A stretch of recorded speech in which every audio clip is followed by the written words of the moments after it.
Act 1. The United States economy is currently treating you like a side character in a bad video game. But while you are distracted by inflation and the price of eggs, there is a monster in the room, and it is wearing a scarf. This is Chad. Chad considers himself a patriot. Chad loves freedom. Chad loves Mountain Dew. Chad hates communism. But Chad has a secret. Every time he buys a battle pass in Fortnite, or a skin in League of Legends, or even listens to Spotify, Chad is financially supporting a Chinese conglomerate that makes Facebook look like a lemonade stand run by a toddler. That company is Tencent. You might know them as the friendly penguin company, but do not let the cute mascot fool you. If this penguin asked to borrow your car, it would return it with no gas, a new paint job, and the title deed transferred to its name. Tencent is the 10th most valuable company on earth. It is bigger than MasterCard. It is bigger than Samsung. It is basically the final boss of capitalism. And yet, most Americans think it is just a gaming company. That is adorable. That is cute. The truth is that Tencent is not a company. It is an octopus with tentacles wrapped around the entire digital world. It owns the chat apps. It owns the payments. It owns the music. It owns the games. And if you are watching this video on a phone, there is a very high statistical probability that Tencent owns a piece of your soul too. But before this penguin became Godzilla, it was just a broke guy in a damp office trying to steal an idea from America. Let's travel back to the 90s. The internet was slow, the fashion was questionable, and in China, there was a man named Pony Ma. Now, usually, tech billionaires are loud. Elon Musk tweets memes. Jeff Bezos wears cowboy hats. Jack Ma gives speeches like he is running for president of the galaxy. But Pony Ma is different. Pony Ma is a nerd. He is the guy at the party standing in the corner petting the dog. He is introverted, he is quiet, and he is dangerous. Pony Ma did not have a revolutionary idea. He had a keyboard he saw an Israeli chat app called ICQ that was popular in America. He looked at it, he liked it. So he performed a complex technical maneuver known as copy and paste. He literally took the code, changed it slightly, and released it in China. He called it OICQ. He added an O. That was the innovation. Steve Jobs is rolling in his grave. But here is the problem with stealing. The people you steal from usually notice. AOL, the American internet giant, sent a team of very expensive lawyers to sue him. Pony Ma was terrified. He was broke. His company had no revenue. They were burning cash on servers. He tried to sell the company for a few $100,000. Nobody wanted it. He was down bad. He was cooked. But Pony Ma had a superpower. He was desperate. He settled the lawsuit. He changed the name to QQ, and then he instituted a corporate culture that would make a sociopath blush. He famously said that ideas are not important in China. Execution is. He pitted his own internal teams against each other. He made them fight like gladiators in a coliseum. If Team A built a product, Team B was told to build a better version and kill Team A. It was a shark womb. Only the strongest survived, and survive they did. They survived the lawsuit. They survived poverty. But just as they started to make money, a real predator entered the water. A predator named Bill Gates, and he was coming for everything.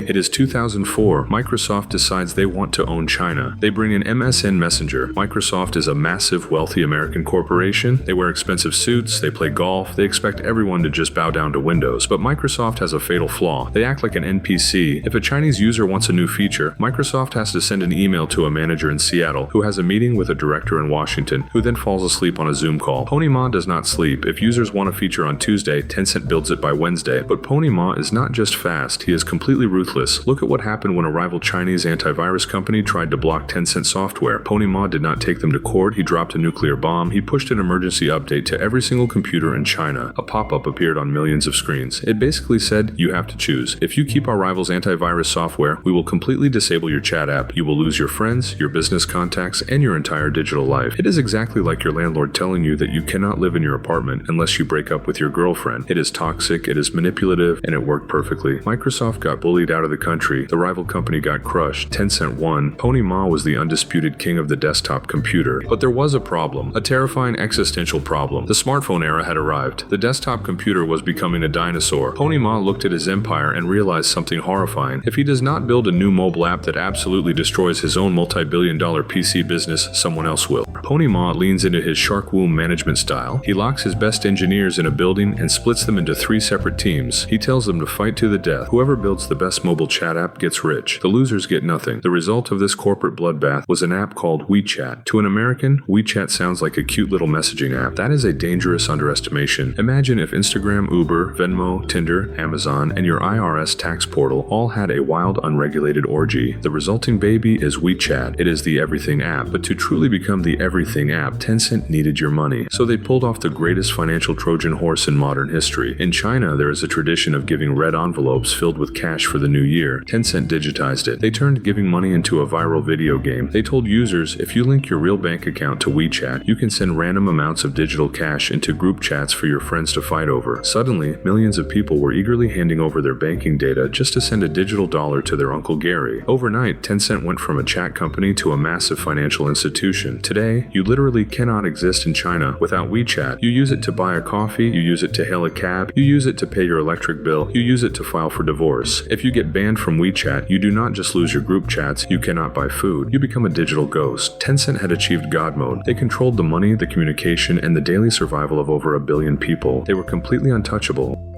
Or so they thought, because in China there is only room for one god, and the Chinese Communist Party was about to remind Pony Ma exactly who owns the sky. In America, tech billionaires buy politicians. In China, politicians make tech billionaires vanish into the shadow realm. Jack Ma, the loudmouth founder of Alibaba, found this out the hard way. He publicly criticized the government. He promptly disappeared for months and came back looking like he had seen the source code of hell. Pony Ma watched this happen, and he took notes. He kept his mouth shut, he kept his head down, but staying quiet was not enough. The Chinese Communist Party looked at Tencent's massive, highly addictive gaming empire and decided it was, quote, spiritual opium. They did not just regulate it, they slammed the brakes on the entire industry. They passed a draconian law stating that kids under 18 could only play video games for 3 hours a week, total. Imagine telling Chad he can only play Call of Duty for 3 hours a week. Chad would burn his neighborhood to the ground. In China, you just comply. To enforce this, Tencent had to install facial recognition software in their games to scan the faces of players and kick them out if they were underage. Tencent's stock price jumped off a cliff. They lost over $500 billion